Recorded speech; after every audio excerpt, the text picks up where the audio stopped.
Hello and welcome back to T1D Academy. I'm Harold, and together with my son, we're really glad that you're here today as we continue building an understanding and gaining more confidence in managing type 1 diabetes. The topic of this video is basal insulin, and I'm going to start this video with a confession. When Liam was first diagnosed, I thought basal was the spice. B-A-S-I-L.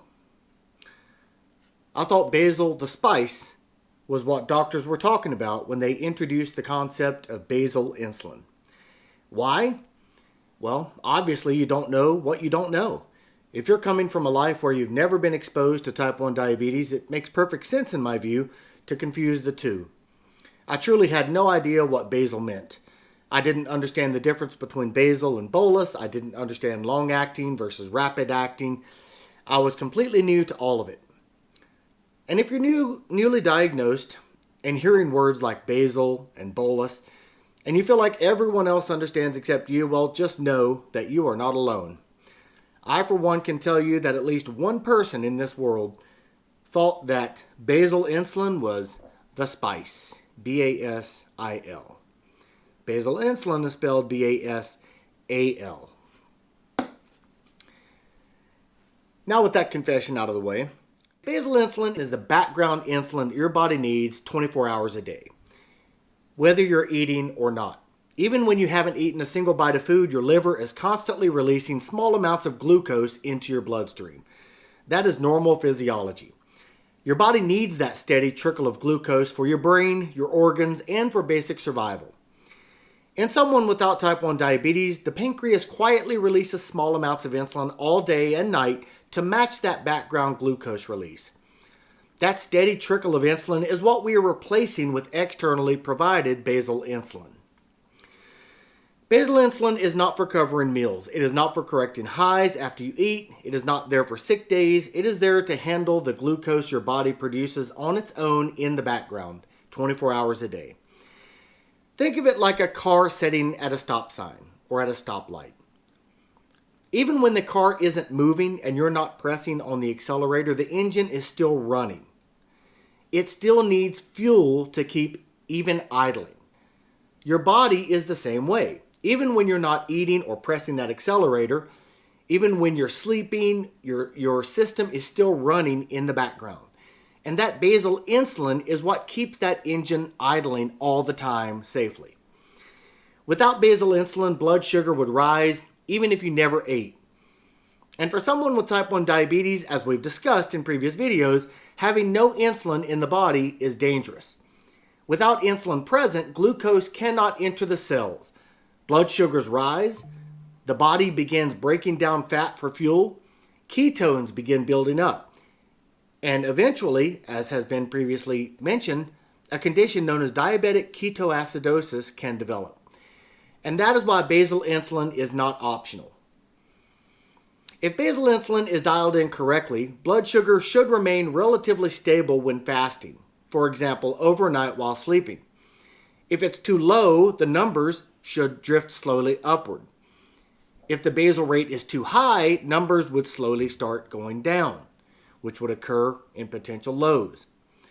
Getting basal right is a foundational skill that everything else is built upon. Now let's talk about the different types of basal insulin. There are older intermediate acting insulins, long acting insulins, and ultra long acting insulins. The older intermediate insulins are called NPH. Brand names of that include Humulin N and Novolin N. They usually start working within 1 to 2 hours, but they have a noticeable peak around 4 to 8 hours, and they would last roughly 12 to 18 hours. Because they do not last the full 24 hours, they typically require 2 injections per day. They are less predictable because of that peak, and lows can occur during that peak window. Now you may be wondering, if NPH has a peak and it's less predictable and you have to give multiple injections per day, why would anyone still use NPH insulins? Well, there's actually a couple of situations where that makes sense. Cost is one of those. NPH is significantly less expensive and more widely available in some parts of the world. For families without insurance coverage or with limited access to newer insulins, NPH can be a practical and life-saving option for managing type 1 diabetes. In some cases, clinicians may use NPH strategically when they want that peak effect. For example, to help cover predictable rises in blood sugar at certain times of the day. It requires more structure, more timing precision, and often stricter meal schedules, but it can absolutely work when managed carefully. Most people today who do not use an insulin pump use long-acting or ultra-long-acting insulin, basal insulins instead. One of the most common long-acting insulins is insulin Glargine U100. Brand name includes Lantus, Basaglar, and Semglee. These usually start working within 1 to 2 hours, they have no significant peak, and they last around 20 to 24 hours, although in some people they may be slightly shorter. Another long-acting insulin is insulin Detemir, brand name Levemir. It also starts working within 1 to 2 hours and has a relatively flat profile, but its duration can vary depending on dose. Some people require twice daily dosing with Levemir because it may not last the full 24 hours. And then we get into the ultra long-acting insulins. Insulin Glargine U300, brand name Toujeo, is a more concentrated version of Glargine.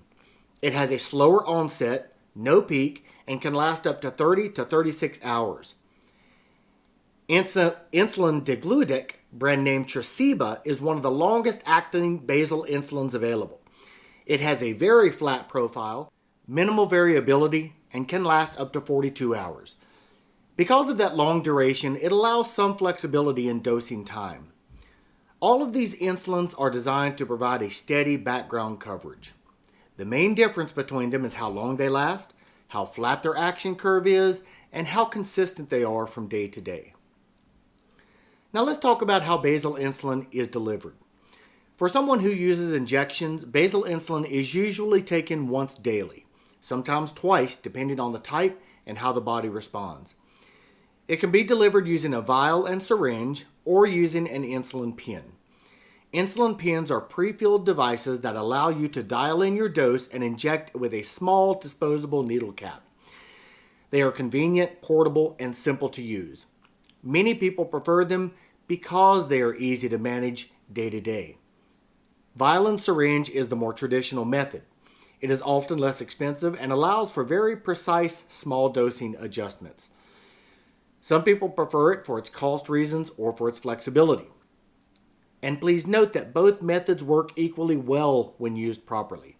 The insulin inside of them is exactly the same. It's only the delivery method that varies. And very quickly, I will take a pause to actually show you two insulin pens. So this is Basaglar and this is Lantus. I will just demonstrate one of the pens, but they're both exactly the same. They both have the same capabilities. There's normally all of the pens that come with pre-filled vials and that have the ability to dial in your dosage. They all operate the same way. So I'm going to demonstrate on the Lantus pen. So it comes with a cap. It looks just like an ink pen. When you open it up, there's a pre-filled vial that has the long-acting or whatever insulin type that you're using. Insulin is inside of this vial. A cap would thread on to the front here, a small pin cap. They come in bags of 100 or so, and you can just, or boxes of 100 or so, and you just open them up and you thread them on here. You dial in the correct dose that you're looking for. So let's say we were looking for, I don't know, let's say 35 units. All right, that's how much insulin that you need for basal for one day. And then once that pin cap is on there, you'd press it against your body somewhere, normally the abdomen, but it could be wherever you're comfortable with. And that purple button, you would push that button in and hold it until all of the insulin has been pushed into your body. Once it gets pushed in, as it's being pushed in, the thread goes down. And eventually it ends up flush again with 0 units selected so that you can dial in the dose next time. You take off the pin cap, you throw it in your sharps container, and you're done. So super simple.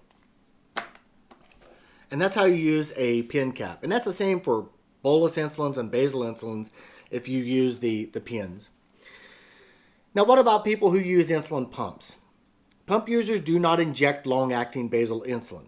Instead, pumps use rapid-acting insulin, the same insulin used for meals, that also delivers the tiny micro doses of basal insulin continuously throughout the day and night.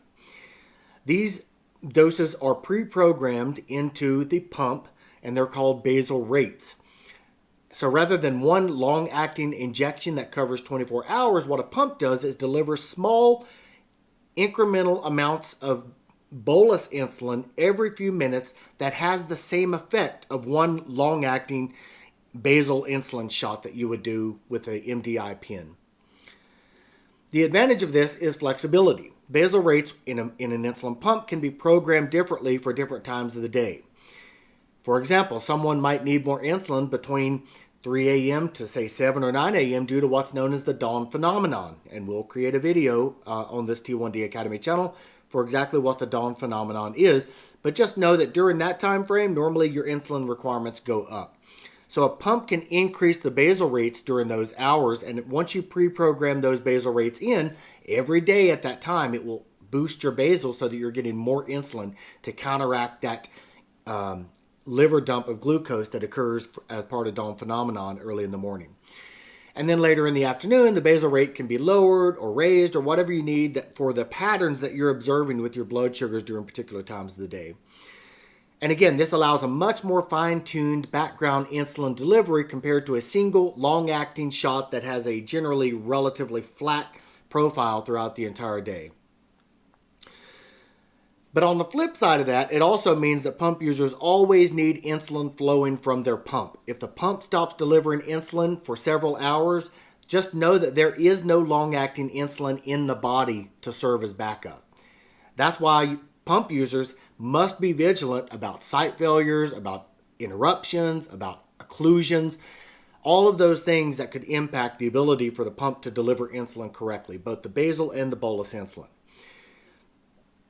So the key difference between pump users and multiple daily injection or MDI users is this. MDI users use two types of insulin, both a slow-acting basal insulin for the basal coverage and a fast-acting bolus insulin for the carbohydrates, the high blood sugars, and the sick days, while pump users use a single type of rapid-acting insulin to cover both basal needs and bolus needs. So whether basal insulin is delivered through a pen, syringe, or pump, the purpose remains the same: steady background insulin coverage to handle the glucose that your body produces around the clock 24 hours a day, 7 days a week, 365 days a year. In the next video, we're going to walk through something that becomes incredibly important once you understand what basal is. How do you determine your initial basal rate, and how do you tweak it?